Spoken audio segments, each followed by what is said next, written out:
In today's video, I'm going to teach you how to file an IRS tax extension online with TurboTax. We'll walk through the process from start to finish in a simple, clear way so you can submit Form 4868 electronically.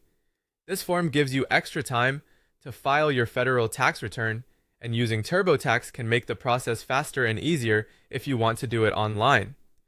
To begin, open Google Chrome on your computer and go to the TurboTax IRS Tax Extensions page at turbotax.intuit.com/IRS tax extensions.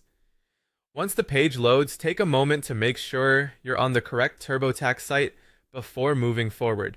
Using the official page helps you avoid errors and make sure your extension request is submitted through the proper service. Next, sign in to your Intuit account.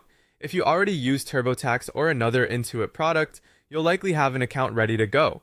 Enter your login details and complete any verification steps if prompted. Make sure you're signing into your own account so your extension is connected to the correct tax profile. If the page takes a moment to load, that's normal, especially during busy tax season. After you're signed in, you'll be asked to fill out the basic personal information and estimated payment details.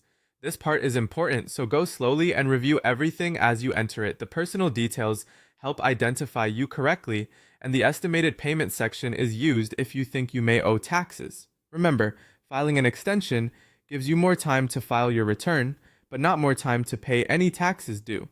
That means it's a good idea to estimate as accurately as possible to help reduce potential penalties or interest. As you complete the form, double-check your entries for spelling, number accuracy, and any payment amounts you provide. Small mistakes can cause delays or confusion, so it's worth taking an extra moment to review before you continue. Once everything looks correct, click Transmit Extension to electronically file Form 4868. This sends your extension request to the IRS through TurboTax.